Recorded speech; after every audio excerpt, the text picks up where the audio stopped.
네, 이번 시간에는 여러분 교재에 당좌자산 유형별 연습 문제 345쪽부터 홀수로 풀어보도록 하겠습니다. 다음 자료를 이용하여 현금 및 현금성 자산의 합계를 계산하면 얼마인가 했습니다. 자, 현금과 현금성 자산은 현금 당좌예금 보통예금하고 그 다음에 금융자산 중에서 취득시 만기가 3개월 이내인 것까지를 포함하면 됩니다. 자, 1년 만기 이건 아니죠.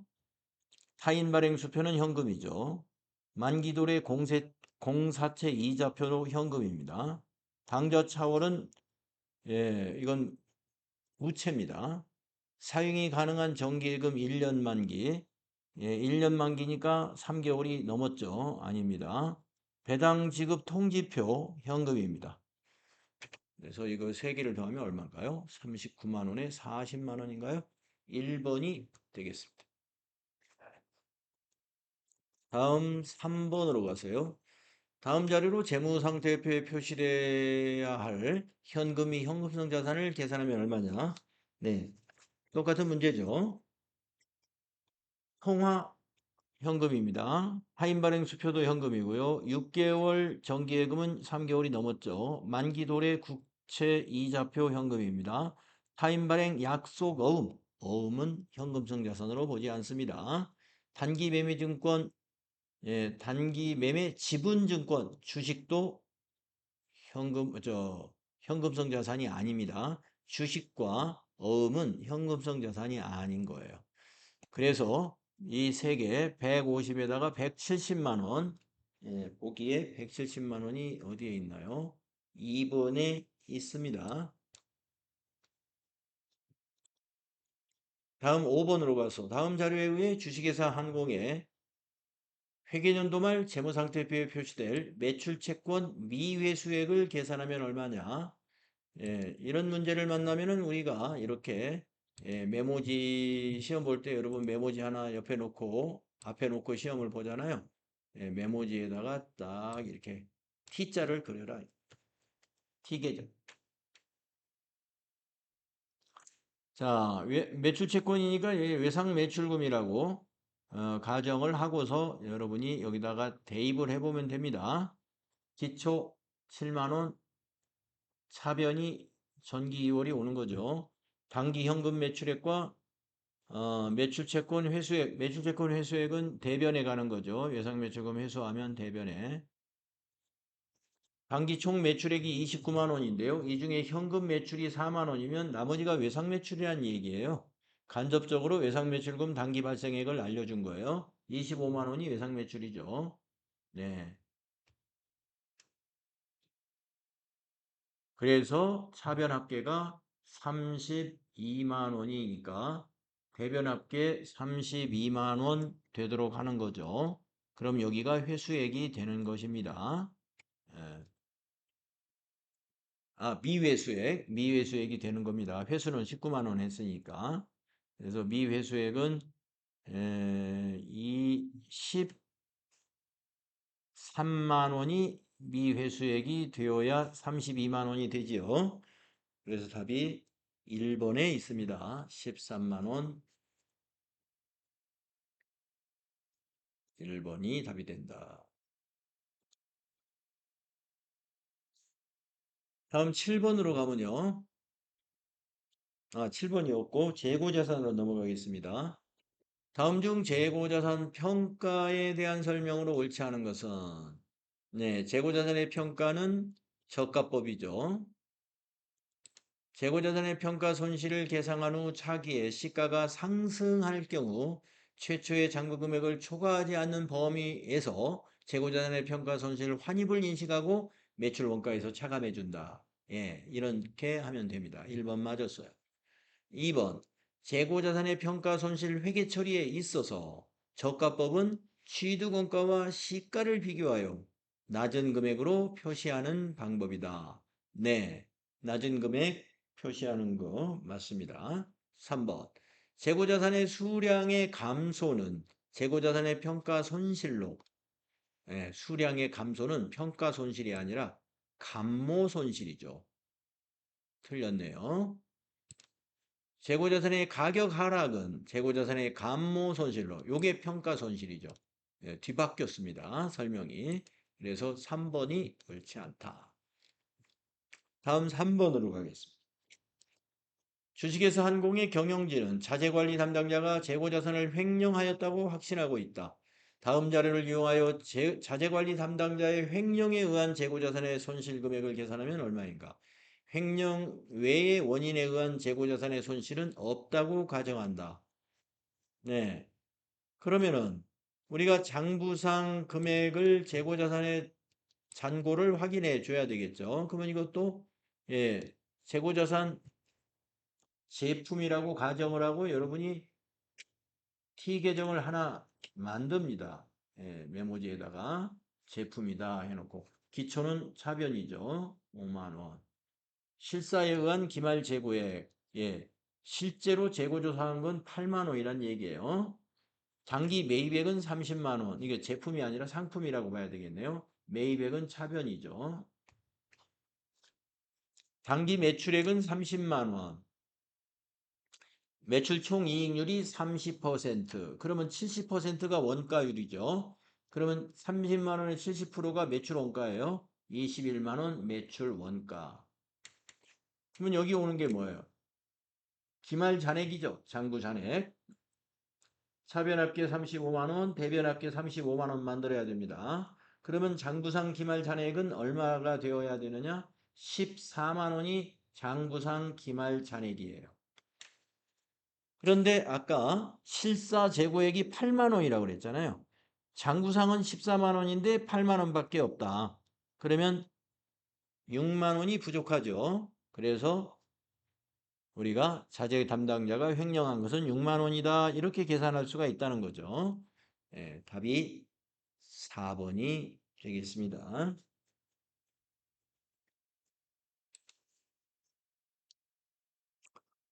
다음에 5번으로 가서 다음은 주식회사 한공의 26년 2월 중 상품 취득 관련 자료입니다. 2월 말 현재 상품의 취득 원가는 얼마인가요? 상품의 취득 원가는 취득과 관련된 모든 비용을 다 더해야 됩니다. 상품을 2월 1일 날 1000개 매입 운반비 10,000원 들어갔습니다. 그러면 2월 1일 날의 취득 원가를 구해 보겠습니다. 1000개가 1200원이면 120만 원인데요. 120만 원 맞나요? 네, 120만 원 맞죠? 거기다 운반비까지 포함해야 돼요. 그러면 여기서는 121만 원이 취득 금액입니다. 2월 9일 날 매입 매물이 5천 원을 빼줬네요. 이거는 빼주겠습니다. 마이너스. 그 다음에 2월 10일 날 매입 할인 이것도 빼줍니다. 매입 할인도. 또 매입 환출 이것도 빼줍니다. 요 세 개가 전부 빼줘야 되는 것이군요. 매입액에서. 빼줘야 될 금액의 합계는 18,000이에요. 이 세 개를 합치면 18,000원을 빼주어라 이겁니다. 자, 그러면 계산이 나왔죠. 네, 취득원가는 121만 원에서 18,000원을 뺀 것을 찾으면 됩니다. 네, 18,000원을 빼면 얼마가 나와요? 2번 119만 2천원이 나오겠네요. 119만 2천원이다.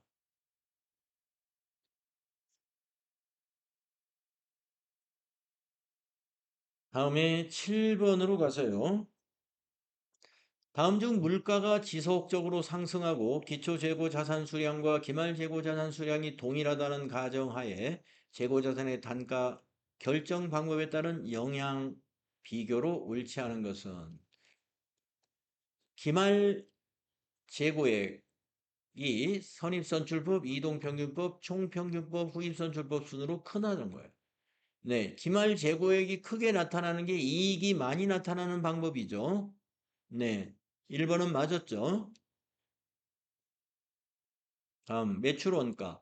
매출 원가가 크게 나타난다는 것은 이익이 적게 나타난다는 것이고 기말 재고액이 적어진다는 것이니까 위에 거에 역순이 되면 돼요. 위에 부등호가 전부 거꾸로 돼 있죠? 맞았습니다. 매출 원가가 큰 순서는 후입선출부부터 커지는 거예요. 그 다음에 당기순이익은 기말 재고액과하고 순서가 같다고 그랬죠? 이익이 큰 순서예요. 선입선출이 가장 커야 됩니다. 근데 거꾸로 말했죠? 3번이 잘못 설명한 것입니다. 이 부등호가 전부 거꾸로 돼야 돼요. 앞쪽으로. 다음 9번을 보겠습니다. 다음은 주식회사항공의 매입에 관한 자료입니다. 11월 25일에 8,000개의 상품을 판매하였다면 계속기록법에 의한 선입선출법을 사용할 경우 11월에 판매한 상품의 매출 원가는 얼마냐? 선입선출법으로 매출 원가를 구하는 것입니다. 네. 자, 11월 25일 날 8,000개를 팔았다고 그랬어요. 25일이면 좀 요 시점이죠. 요 사이 시점이에요. 그러면은 이 8,000개가 선입선출로 원가를 계산해야 됩니다. 그러면은 기초 재고 11월 3일 거 4,000개에다가 11월 16일 거 4,000개 이렇게가 원가가 됩니다. 그래서 4,000개 곱하기 400원 하면은 4416 160만 원이 매출 원가가 되고 그 밑에서 4,000개 이거는 440원. 자, 그래서 여기 4,000개 곱하기 440원을 해보세요.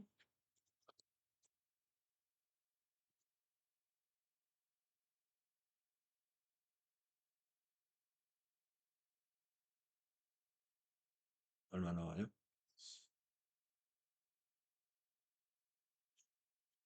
예, 176만 원 나오네요.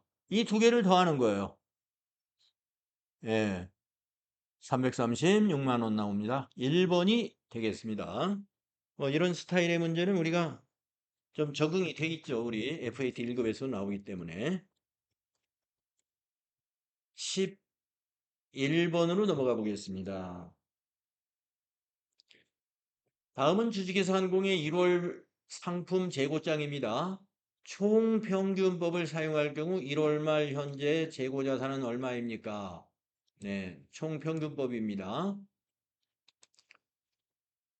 수량 감모는 없고 저가법은 고려하지 않는다 그랬습니다. 평균 단가를 구해야 돼요. 총평균법은. 그래가지고 재고 수량을 곱하면 됩니다. 재고 자산은. 자, 평균 단가를 구할 때는 월초 재고하고 요 매입하고 요 두 건이 이 두 건의 평균을 구하는 거예요. 매출은 여기서 평균 단가에 해당되지 않습니다. 자, 그러면 100개 곱하기 100원 하면은 여기가 만 원이 금액이 되고 500개 곱하기 130원 하면은 6만 5천 원인가? 500개 곱하기 130원. 네, 6만 5천 원하고 이 두 배의 금액을 더합니다. 그러면 7만 5천 원입니다. 금액의 합계가 7만 5천 원인데 수량으로 나눠야죠. 수량이 500개, 100개, 600개입니다. 이렇게 나누어 봅니다. 7만 5천 원 나누기 600개를 해봅니다. 그러면은 125원이라는 평균 단가가 나와요. 이것이 평균 단가입니다. 이 평균 단가에다가 재고 수량을 곱하기 해주면 그게 재고 자산이 되는 게 총평균법입니다. 그러면 재고 수량은 몇 개냐? 600개 중에서 50개 한번 팔렸고 250개, 200개 이렇게 팔려나갔으니까 500개가 팔려나갔죠. 그러면 재고가 100개네요. 100개 곱하기 125원. 이게 재고 금액이 되겠습니다. 100개 곱하기 125원. 그래서 12,500원이 재고 금액이 된다. 11번은 3번이 답이 된다. 이런. 다음에 13번이 있네요. 다음은 주식회사항공의 재고자산 관련 자료이다. 회사는 물가가 지속적으로 상승하는 경우 당기순이익이 가장 크게 계상되는 재고자산의 평가 방법을 채택하고 있다. 이게 선입선출법이죠. 기말재고자산의 단가는 얼마냐? 네, 그러면 선입선출법으로 정리를 한번 해볼까요? 매출 300개를 먼저 정리하겠습니다. 여기서 100개, 매출을 이걸 한꺼번에 정리하면 돼요. 500개를. 그러면 이거 없어지고 이거 없어지고 500개가. 그러면 남아있는 100개가 지금 재고가 이거잖아요. 8월 5일 거. 단가 여기 딱 남아있네요. 1,500원. 네, 기말 재고자산의 단가는 1,500원짜리가 되겠습니다.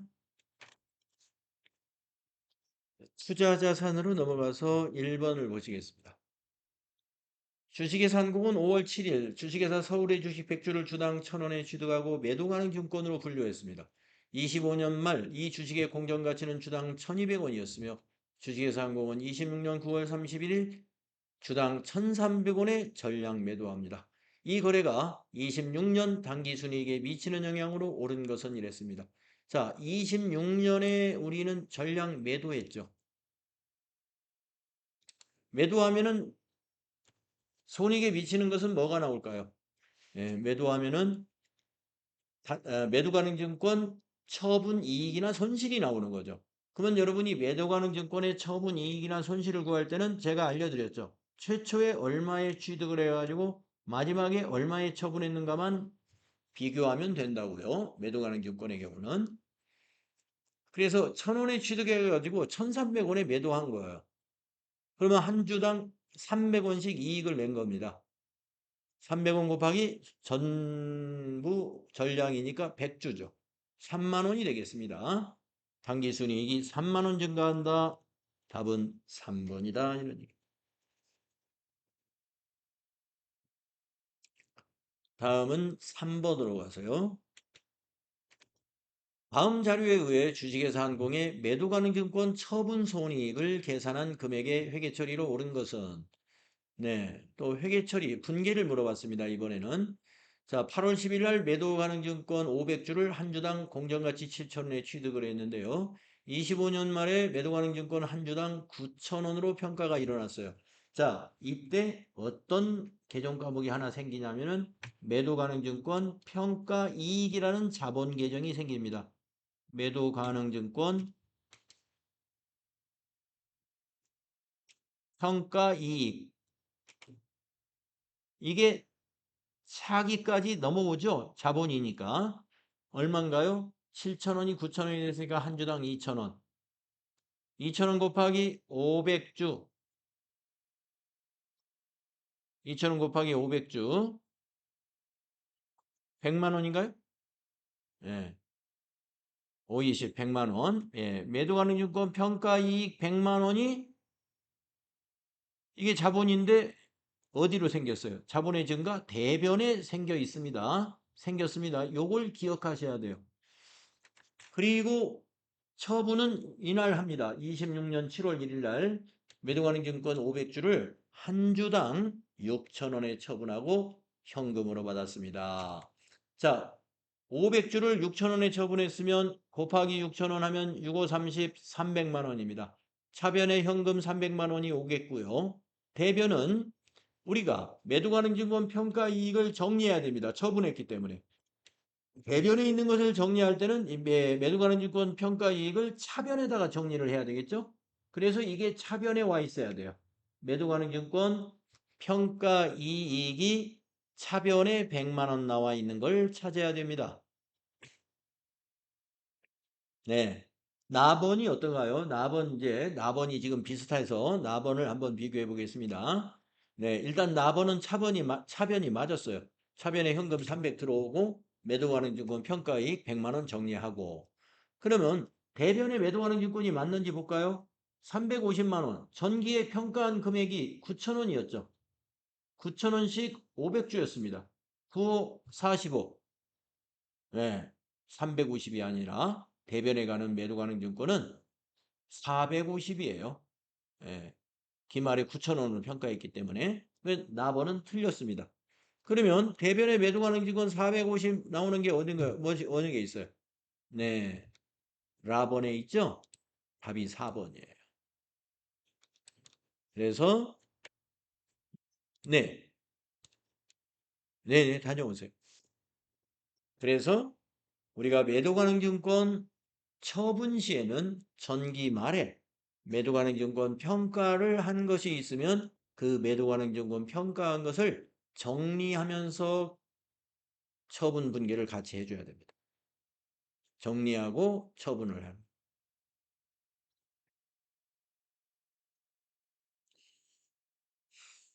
그래서 라번 이게 처분 시효의 처리로 맞는 겁니다. 다음에 5번이 없으니까 유무형 자산, 유무형 자산으로 가볼까요? 1번. 다음 연구 및 개발 활동과 관련된 지출 내역 중 무형 자산인 개발비로 계상할 수 있는 금액은 얼마인가? 예, 볼까요? 새로운 지식을 얻고자 하는 활동. 이런 개발비가 아니에요. 연구 개발비입니다. 연구 결과 또는 기타 지식을 탐색하는 거. 이것도 비용입니다. 개발비가 아니고. 3번 생산 전에 시작품과 모형을 설계 제작 시 시험하는 활동. 네, 우리가 이거는 시제품을 만든다고 그랬잖아요. 이게 바로 신제품을 우리가 우리 개발비라는 것은 개발 활동에 들어간 비용이에요. 생산 전에 시작품의 모형을 설계하고 제작하는 게 바로 이 신제품 만드는 작업이거든요. 네, 이거는 개발비에 포함될 수 있습니다. 무형자산에 해당합니다. 다음, 새로운 기술과 관련된 공구, 금형, 주형 등을 설계하는 활동. 이것도 새로운 신기술을 개발하는 과정이에요. 그러니까 개발비입니다. 네, 그래서 이 두 개는 개발비에 포함이 가능하겠네요. 답은 3번이 되겠습니다. 다음 3번으로 가볼게요. 349페이지 유무형자산 3번. 다음 자료에 의해 주식회사한공이 주식회사 회계를 인수 시 발생한 영업권의 회계 처리에 대한 설명으로 옳지 않은 것은 자, 김 대표가 주식회사 회계의 현재 재무 상태는 어떤가요? 이 부장이 자산이 500만 원, 부채가 300만 원. 그래서 자기 자본이 200만 원입니다라고 보고를 합니다. 그러니까 김 대표가 250만 원을 지급하고 주식회사 회계를 인수하도록 하세요라고. 왜 50만 원을 더 주라고 했을까요? 50만 원은 우리가 뭘로 처리하려고 했을까요? 예, 권리금, 즉 영업권으로 처리하려고 했던 겁니다. 자, 영업권 50만 원이라는 걸 인식하시고 1번 영업권은 정액법으로 상각하여야 한다. 뭐 정액법이 좋은 방법이긴 해요. 반드시는 아닌데 일단 다음 문제. 발생한 영업권은 50만 원이다. 맞아요. 영업권의 내용 요소는 5년을 초과할 수 없다. 요거 틀렸네요. 우리가 이 무형자산은 5년이 아니라 20년을 초과할 수 없다. 이런 규제 조항이 있습니다. 3번이 잘못된 겁니다. 다음 5번으로 가보겠습니다. 주식회사 항공은 22년 1월 1일에 10만 원의 저작권을 구입했으며 해당 자산의 내용 연수는 10년, 잔존 가치는 없는 것으로 추정했습니다. 26년 1월 1일 저작권의 미래의 경제 효익을 증가시키는 자본적 지출 6천 원이 발생했습니다. 26년 저작권 상각액은 얼마인가? 자본적 지출이 있었을 때 그 뒤에 상각을 어떻게 해야 되느냐? 이거 조금 약간 까다로운 문제예요. 네, 내용 연수는 연장이 되지 않았다고 했습니다. 자, 그러면은 우리가 자본적 지출 이전의 상각을 먼저 해내야 됩니다. 자, 10만 원의 무형자산을 취득해 가지고 10년간 정액법으로 상각을 하니까 1년에 10,000원씩입니다. 그러면은 22년부터 우리가 자본적 지출이 26년 1월 1일에 경제적 효익을 증가시키는 6천 원의 자본적 지출이 있었어요. 그러면 22년부터 25년도까지의 상각을 먼저 합니다. 자, 22, 23, 24, 25. 22, 23, 24, 25. 4년간이죠. 그러면 4만 원이 상각이 됩니다. 무형자산 상각 4만 원이 상각이 됩니다. 그러면 얼마의 잔액이 남아요? 10만 원에서 4만 원 빼면 6만 원의 잔액이 남았는데 그 다음에 1월 1일 날 6천 원을 자본적 지출을 했으므로 이제 상각 대상 금액이 6천 원이 더해집니다. 그래서 그 다음부터는 6만 6천 원을 가지고 상각을 해야 되는데 내용연수 연장은 없다고 했으므로 4년치 지나갔고 남은 것은 6년이 남았으므로 1년 6으로 나누어서 26년도부터는 상각을 해야 됩니다. 자, 이해가 됐을까요? 예, 조금 약간 까다로워요. 자본적 지출이 중간에 있게 되면은요. 자본적 지출 있기 전까지의 상각을 그 전에 기준으로 일단 상각을 해서 거기서 일단 끝내요. 예. 끝내서 장부 금액을 이제 구합니다. 6만 원 남았단 말이에요. 4만 원 상각했으니까. 그런데 그 바로 6만 원 남은 그 시점에 6천 원을 자본적 지출을 했으니까 6천 원의 취득원가가 더해지는 셈이에요. 그래서 나머지 이제 감가상각 대상 금액은 이제 6만 6천 원이 되는데 내용연수의 연장이 없기 때문에 10년, 전체 10년 중에서 자본적 지출이 있었던 이후부터는 이제 이것을 6으로 나눠가지고 6년간 상각을 하면 된다 이거죠. 예. 그래서 1년에 예, 11,000원씩 상각을 하게 됩니다. 그래서 여기서 질문한 것은 26년도 저작권의 상가액이 얼마냐? 26년부터 11,000원씩 상각을 하면 돼요. 답이 3번이다.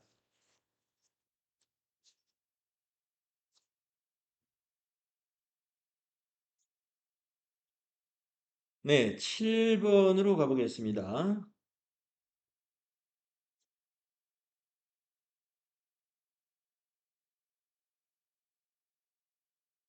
우리가 지금 5번 했으니까 7번 맞죠?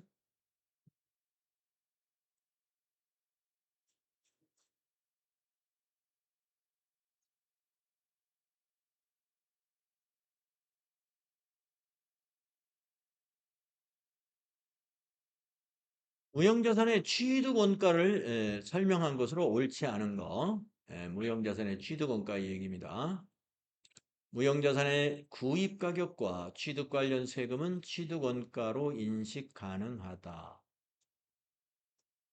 취득 관련 세금? 그렇죠. 예. 취득 관련 세금이니까 취득세 말하는 거예요. 취득원가로 봅니다.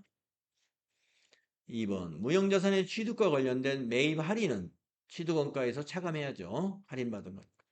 3번 무형자산에 대한 지출로서 과거 회계연도의 재무제표나 중간 재무제표에서 비용으로 인식한 지출도 그 후의 기간의 무형자산의 취득원가로 인식할 수 있다.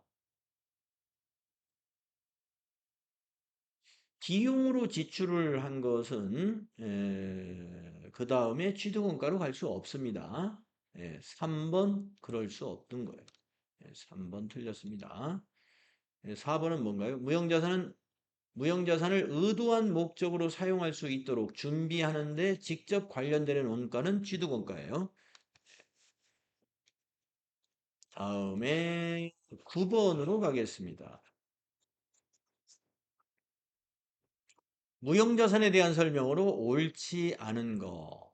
연구 단계에서 발생한 지출은 무형자산으로 인식하지 않고 비용 처리합니다. 1번은 맞았어요. 2번 전기의 비용으로 인식한 개발 단계의 지출은 단기의 무형자산으로 인식할 수 없습니다. 예, 맞아요. 한번 비용 처리하면 그 다음에 자산 처리는 안 된다. 3번 무형자산의 잔존 가치는 없는 것을 원칙으로 한다. 예, 잔존 가치 없는 것을 원칙으로 하고 있습니다. 무형자산은.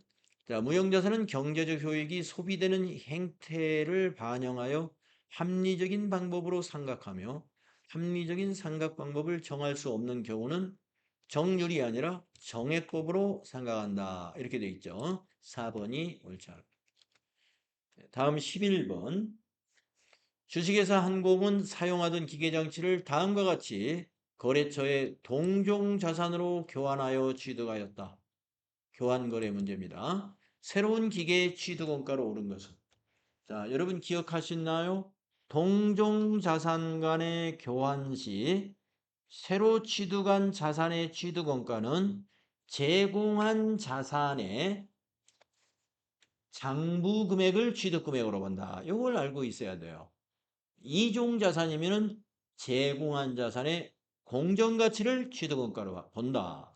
자, 동종자산 간의 교환이므로 자, 제공한 기계장치가 위에 여기 설명이 있습니다. 장부 금액은 뭐예요?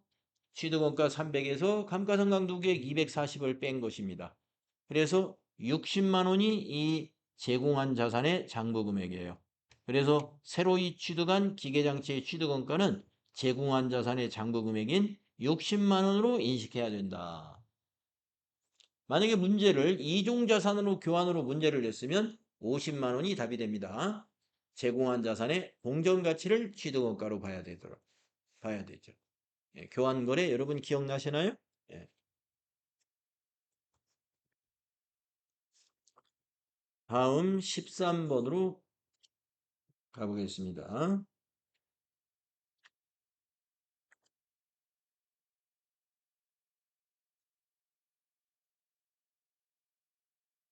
주식회사 한공의 다음과 같은 회계 처리가 경영성과에 미치는 영향으로 오른 것은 주식회사 한공의 건물관리팀장은 본사 건물에 엘리베이터를 추가 설치하고 회계 담당자에게 설치대금 300만 원을 지급을 요청했습니다. 회계 담당자는 대금 300만 원을 보통예금 계좌에 이체하여 지급하고 다음과 같이 회계 처리해요. 수선비로. 예, 원래는 뭐가 돼야 돼요? 건물이 돼야 되는데 잘못 처리한 거죠. 건물을 수선비로 잘못 처리했다. 네, 질문이 뭐냐? 다음과 같은 회계 처리가 경영 성과에 미치는 영향, 예, 비용이 과대하게 되겠죠? 예, 부채하고는 관계가 없습니다. 비용 과소가 아니라 과대죠. 자산이 과소되죠? 답은 3번입니다. 건물로 잡아야 되는데 비용 처리했으니까 자산이 과소하게 평가되겠죠. 그래서 13번은 3번이 옳은 것입니다. 다음 15번을 보겠습니다.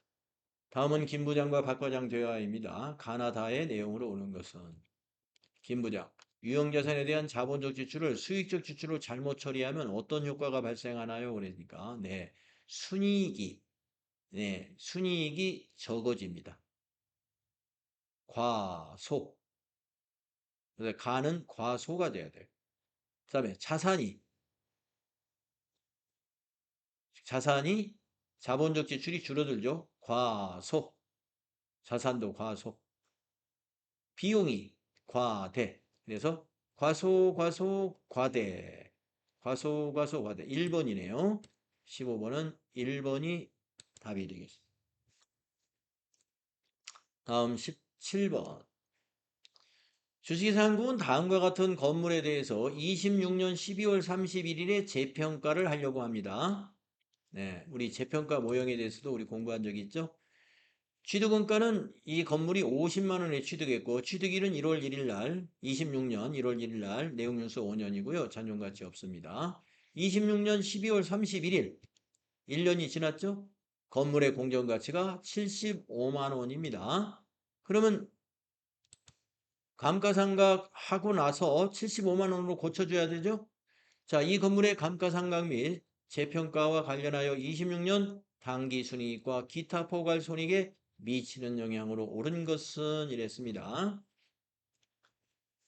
자, 당기순이익하고는 관계가 없어요.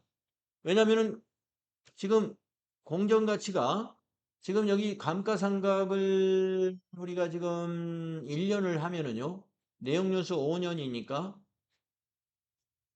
이걸 5로 나누면 1년에 10만 원씩 하는 거란 말이에요. 1년에 10만 원씩. 그러면 장부 금액이 얼마입니까? 26년 12월 31일 현재 장부 금액은 40만 원으로 되어 있어요. 근데 시가가 지금 75만 원이에요. 그러면 얼마예요? 35만 원을 증가시켜 줘야 돼요. 그게 재평가 모형이거든요. 그게 재평가 잉여금입니다. 그래서 재평가 잉여금은 여러분 기타 포괄 손익 누계액이다. 여러분 정리했었죠? 예, 그래서 4번입니다. 재평가 잉여금 기타 포괄 손익 누계액이다. 어떻게 해서 35만 원이냐?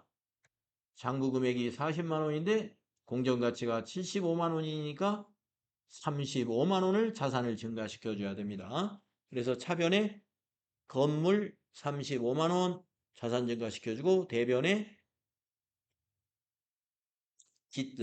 재평가 잉여금 35만 원 이런 분계를 해야 돼요. 그 재평가 잉여금이 바로 기타 보관손익 누계액이에요. 4번이 된다. 여러분 우리 재평가 모형에 대해서 공부하고 이 분계에 대한 것도 공부한 적이 있습니다. 문제 아주 잘 풀어봤네요. 다음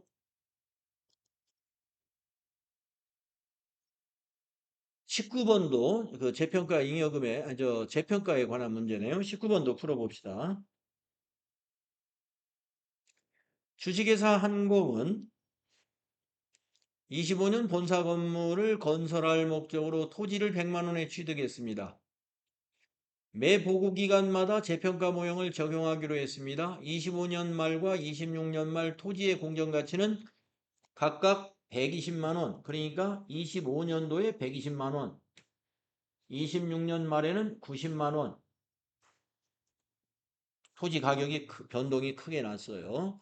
그러면 26년 손익계산서에 계상될 토지의 재평가 손실은 얼마일까요?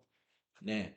자, 처음에 100만 원에서 120만 원으로 재평가 잉여금이 20만 원 발생했었습니다. 그러면 재평가 잉여금은 25년 말에 기타 포괄손익 누계액으로 잡혀 있죠. 그런데 26년 말에 90만 원 하락했어요. 30만 원 떨어졌습니다. 그러면은 30만 원이 재평가 손실이 아니라 재평가 잉여금 20만 원 먼저 상계하고 모자라는 10만 원만 재평가 손실로 손익계산서로 간다고 그랬죠? 우리가 유형자산의 재평가 시에는 재평가 손실은 비용으로 가고 가격이 오른 것은 자본으로 간다. 네, 이렇게 정리했단 말이죠. 근데 가격이 30만 원 떨어졌다고 해서 30만 원이 다 재평가 손실이 아니라 지난번에 20만 원 재평가 잉여금이 있단 말이에요. 그걸 상계시키고 10만 원만 재평가 손실이 됩니다. 그래서 답이 2번이에요. 19번의 답은 2번이다.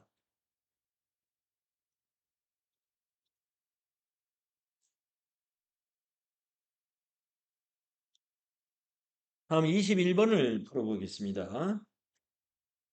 다음 설명에서 가에 들어갈 내용으로 옳은 것은 유형자산이 진부화 및 시장 가치의 급격한 하락 등의 손상 징후가 있다고 판단되고 당해 유형자산의 사용 및 처분으로부터 기대되는 미래의 현금 흐름 총액이 추정액이 장부금액에 미달하는 경우에는 장부금액을 회수가능액으로 조정하고 그 차액을 뭘로 봐요? 예, 우리가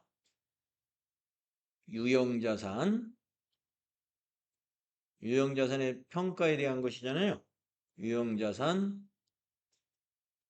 손상차손으로 평가가 아닙니다. 이건 손상차손이에요. 유형자산 손상차손을 의미하는 거예요.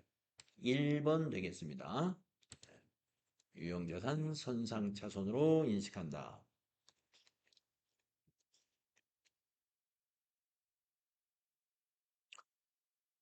네, 여러분 23번은 접어두시고요.